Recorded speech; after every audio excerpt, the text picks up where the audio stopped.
Hi guys, welcome back. This is Fran. Last week we went over two separate topics in one video. The first one was automating your finances. The second one was paying yourself first. If you put these two into practice, they will allow you to simplify your finances. So this week we're going to be talking about compounding. I made reference to compounding in past videos, but this time I just wanted to make an entire video dedicated to compounding so that you can better understand how crucial it is for you to start investing your money as soon as you possibly can. Because with time, compounding will do a tremendous amount of work to help you create wealth over time. Now, some of you may have experienced compounding, but in a bad way. Now, we're gonna have to make sure that you guys use compounding, but the good way.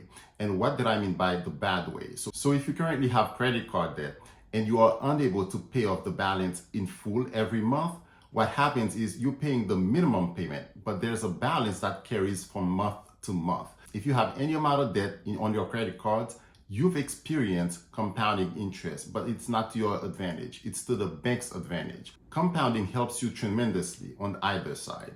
But for the bank, credit cards typically have 20 to 30% in terms of interest rate. When you owe the credit card company money and then they're making you pay 20 to 30% interest rates and the amount is being compounded, it makes perfect sense that you are unable to pay off your credit card balance. Why? Because the interest is accruing or it's growing faster than you can make payments. And especially if you're making just the minimum payment, it may take you years, depending on the balance that you currently have on your credit cards, to pay off that balance. Now, how can we use compounding to our advantage? We can use compounding to our advantage by investing our money. So just like the credit card company or the bank that issues that credit card to you is investing their money by lending the money out to you, by extending the credit to you so that you can use it. And if you are unable to pay off the full balance, they're charging you interest, exorbitant amount of interest, and making sure that you're literally generating income for them. You can do the exact same thing, but for you. Hopefully the examples that I will be going over will give you a better understanding of compound interest and how exactly that works. Now, for the sake of simplicity, we're gonna go over an example that is very easy. Let's say you have $1,000 and you invested those $1,000 into a market index fund or exchange traded funds. We've covered those in prior videos. If you'd like to take a look, you can look at my prior videos. Now, let's say those $1,000 are invested and the interest rate, the rate of return is 8%. So you have $1,000, you buy an index fund or you buy exchange traded funds with it. After 1 year, you're supposed to have earned 8% on that money. So what is 8% of $1,000? Now, the easiest way to do that example is to do 8% divided by 100 gives you 0.08. Now, if I multiply the 1,000 times 0.08, I get $80. So after 1 year, you no longer have $1,000, you have $1,080. Now, just to keep everything simple, let's say after the second year, for which you've also earned an 8% return. Now, the first year you invested $1,000 at an 8% rate of return and you got $80 for 1 year, right? Now, for that second year, you don't have $1,000 that you're investing. You're investing $1,080. So the 8% return that you'll be getting on the second year, it's not just 8% return on the initial $1,000. It's going to be 8% return on $1,080. Now, what is that? So if we do the exact same thing that we did earlier, that's 1,080 times 0.08. That would give you $86.40. Now you see, after the first year that you invested $1,000, you made $80. But after the second year, you didn't just make $80, you made $86.40, which is $6.40 extra. So what that basically means is it's not just your $1,000 working at an 8% interest rate. It's the $1,080 that you have working for you. So the original $1,000 is working for you, and the additional $80 that you earned in year one is working for you as well. That's how you were able to get those extra $6.40.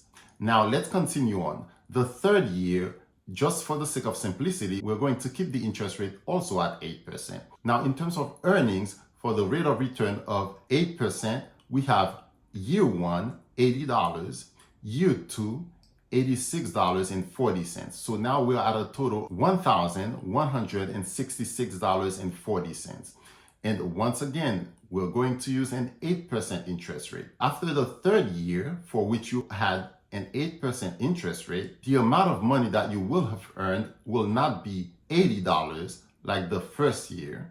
It would not be $86.40 like the second year. It would be $1,166.40 times 0.08.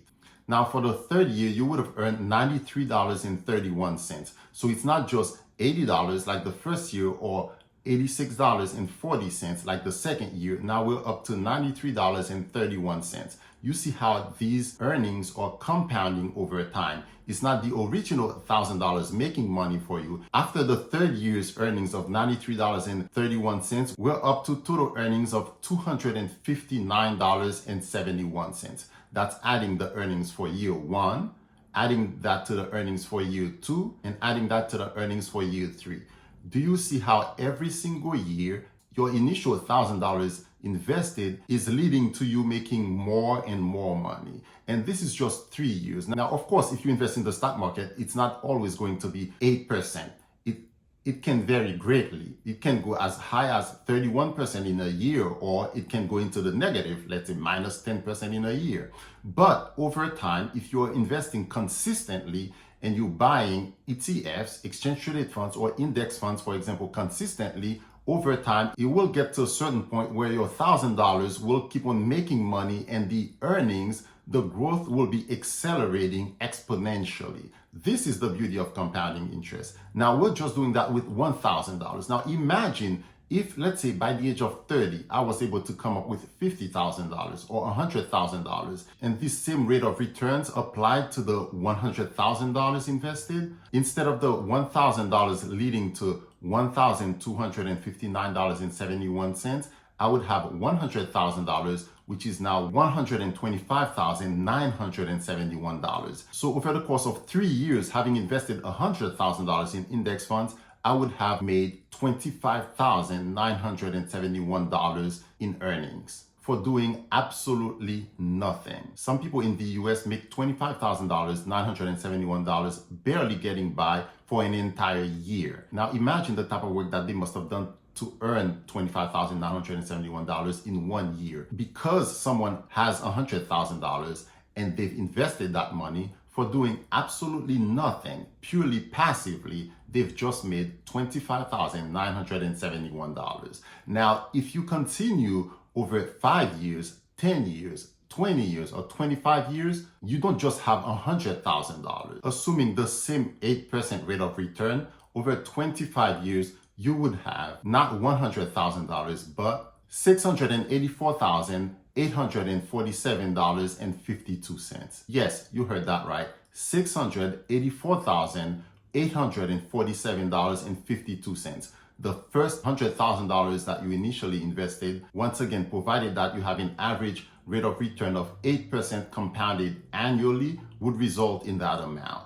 Now, you can practice doing that yourself, and those extra $584,847.52 would have been earned passively after having invested $100,000 and never adding a penny to that account. Now you can understand why the rich keep on getting richer, or whoever invests keeps on making progress financially. It's because they invest their money. The amount of money that they're making is not necessarily tied to the number of hours that they're working. Someone working 40 hours a week, which is considered full-time, is limited to those 40 hours. Even if that person decides to work extra hours, overtime hours, from 40 to 50, those extra 10 hours of overtime, they're still limited. They can only work so many overtime hours per pay period. But if you invest in your money, the upside potential is infinite. You could make as much money as you possibly can, provided that you continue to invest. There's no ceiling, there's no cap, there's no hours that will limit the amount of money that you can make. And I sure do hope so many more people realize that. It's incredible. At least to me it is. Once again,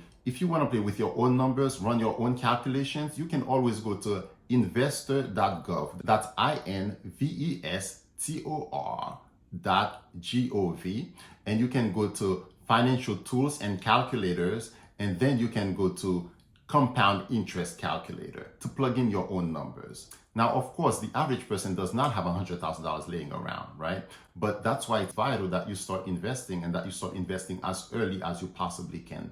If you get started, let's say right after college, and you start investing and you keep on investing, say $100 every 2 weeks, and as your salary increases, you increase that amount, you will very soon, within a few short years, begin to experience the compounding of your money. And imagine if you started, let's say at the age of 25 even, and you worked for an additional 20 years till the age of 45, you could end up having hundreds of thousands of dollars invested, if not over $1 million or more. Now, you may not get to $1 million, but what would you prefer having if you decide to retire later on in life? Would you rather retire with $0 or would you rather retire with $750,000 or $900,000? The sky's the limit. So many people, so many elderly people get to retirement age and have to scrape by. So many people get to old age. So many people get to retirement age. So many people become elderly after having worked throughout their entire life or experiencing financial difficulty because usually they end up with a very small pension from the government, which is not enough to cover their monthly expenses. So what they end up doing is getting by. They're not really living, they're just surviving. And if any products or services that they generally purchase start going up because of inflation, it becomes increasingly more difficult for them to live. Please don't let that happen to you, especially if you are young. I urge you to start investing your money. If you don't know how to, there are plenty of resources online. There are many books on the subject. There are many YouTube videos even. And of course, please do your research. Please do your own due diligence. It's your money that you're about to invest. Don't rely on what other people are telling you. Don't even rely on what other people are doing. Make sure that you do your research, do your due diligence so that you can start investing as soon as you possibly can. Once again, today's topic was compounding interest. Hopefully by now you have a better idea of how compounding interest works. You don't want compounding interest to work against you like it does if you have credit card debt and you keep on carrying a balance, just paying the minimum payment. That's benefiting the banks. You want compound interest to be on your side. If this video was informational to you, please comment, subscribe, like, and share. I'll see you next time. Have a good one.